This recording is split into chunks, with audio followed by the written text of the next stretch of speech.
Alors, le deuxième point qui est à l'ordre du jour sur mon intervention concerne notamment un pan de la réconciliation. Vous m'avez vu dans vos écrans, à la télé, ou je ne sais pas comment, dans vos réseaux sociaux. J'étais chez le pasteur prophète de Denman, Boka Charles Jésus. Beaucoup ont pensé, ont imaginé, ont jugé, ont pensé même aux trahisons. Que le président de l'église est pourtant membre du comité exécutif.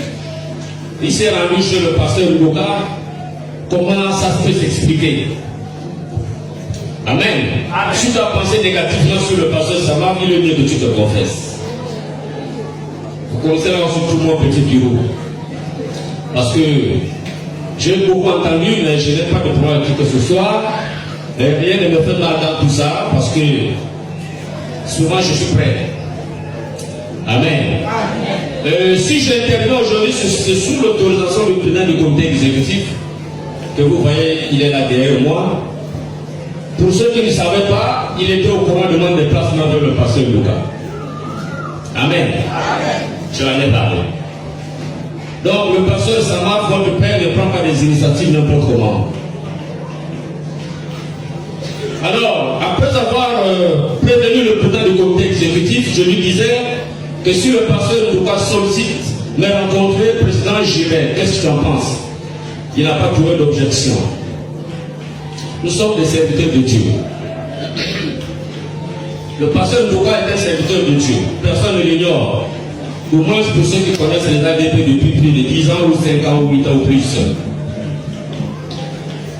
Et donc, quand le l'homme de Dieu arrive ici, il a certainement mal entamé ses procédures pour rencontrer les autorités. Et il est possible que les conditions ne soient pas réunies pour que les autorités le reçoivent. Tout ce qui est normal.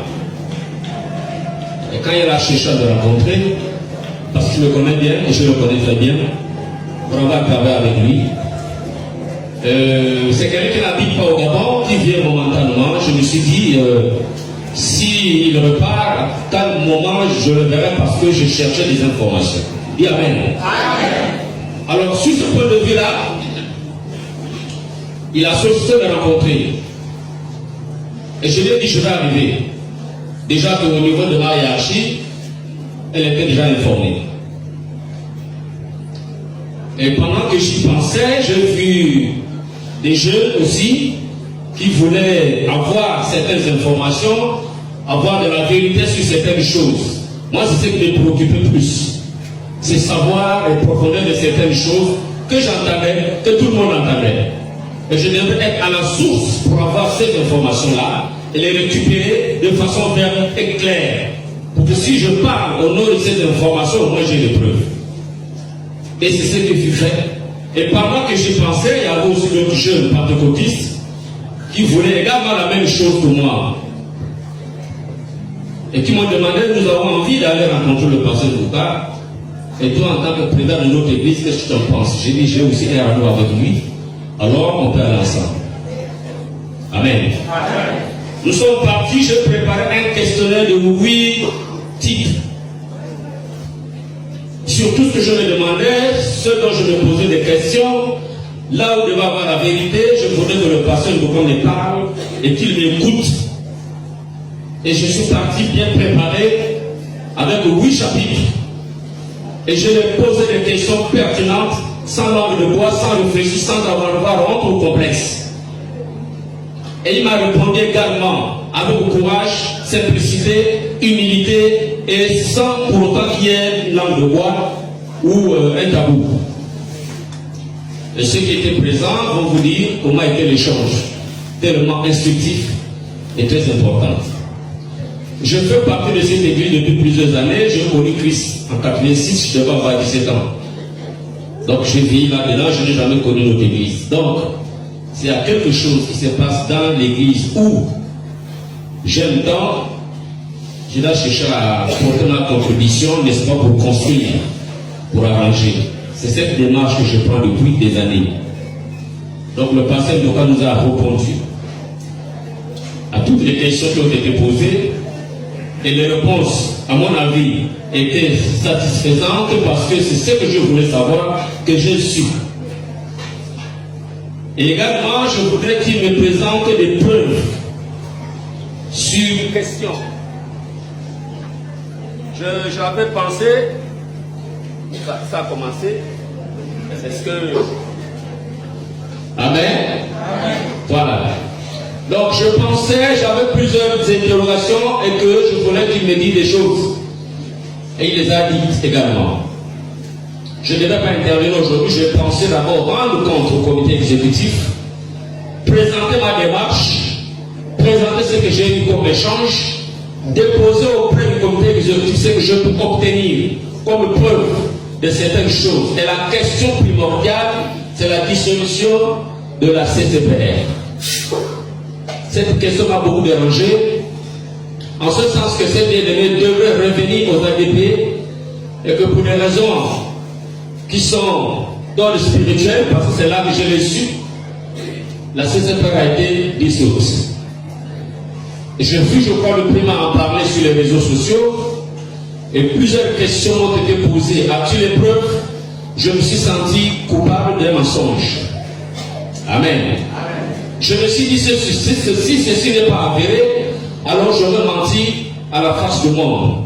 Donc je vous assure que je suis resté beaucoup de temps sans me manger. J'avais du mal à comprendre ce que j'ai dit. Sauf que je l'ai mis parce que j'avais des informations qui m'ont été apportées par les bien-aimés de la CCPR et qui parfois certaines viennent ici. Et je n'avais pas l'élément matériel qui pouvait me permettre de parler en public que la CCPR est dissoute. Alors je me suis senti coupable d'un mensonge, je me sentais comme... j'avais une culpabilité à moi.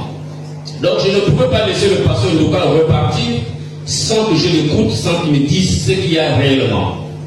C'est donc la première question qui d'ailleurs m'a amené vers lui et la première question que je lui ai posée. J'ai eu des réponses fiables et je me suis senti à l'aise, je me suis senti apaisé, je me suis senti tranquille dans ma conscience et dans ma consécration.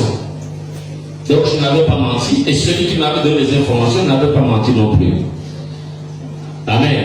Amen. Donc je m'arrête par là pour vous dire, ce n'est pas une démarche qui avait tendance à manquer de considération pour mes responsables. Ce n'était pas une démarche qui avait un aspect de nuire qui que ce soit. Ce n'était pas une démarche pour trahir l'instance où j'exerce et non plus trahir l'église dont je suis président. Cette démarche était normale pour un serviteur de Dieu que je suis. Et je l'ai fait en toute ma conscience et je ne le regrette pas. Dans la mesure où celui qui m'autorise à parler aujourd'hui, c'est le président du comité exécutif, parce que je n'ai pas voulu intervenir avant que je ne discute avec lui et avec le bureau dont j'ai fait partie. Et il m'a dit, c'est bien normal que tu en parles avec nous, mais il est temps que tu t'adresses au peuple de Dieu parce que plusieurs informations ont été divulguées à propos de ta rencontre avec le pasteur local.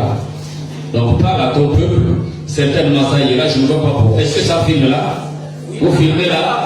C'est en direct? On acclame le Seigneur. Donc je profite à que ce direct là, ici. Amen. Gloire à Dieu. Donc c'est le pasteur Samaf qui est allé vers le pasteur Louka. Et avec lui, il y avait d'autres serviteurs de Dieu. Donc je profite du direct pour donner au peuple de Dieu qui m'écoute à travers ce canal-là que ma démarche n'était pas pour nuire à qui que ce soit, ni pour trahir le comité exécutif. Parce qu'avant de m'en aller, j'avais prévenu mon chef hiérarchique, qui est le président du comité exécutif.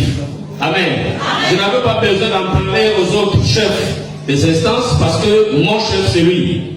Et il était au courant de cette démarche. Toi qui m'as jugé, toi qui as mal parlé à Papa Samaf, je n'avais pas l'intention de nuire ou quoi que ce soit, mais je cherchais la vérité. Et je l'ai obtenu. Donc toi qui me suis bien aimé, dans mon téléphone tu peux te confesser. Je vais toujours te pardonner. Et nous sommes des serviteurs de Dieu, nous allons vers la réconciliation. Il faut poser des actes pour que la réconciliation prenne forme.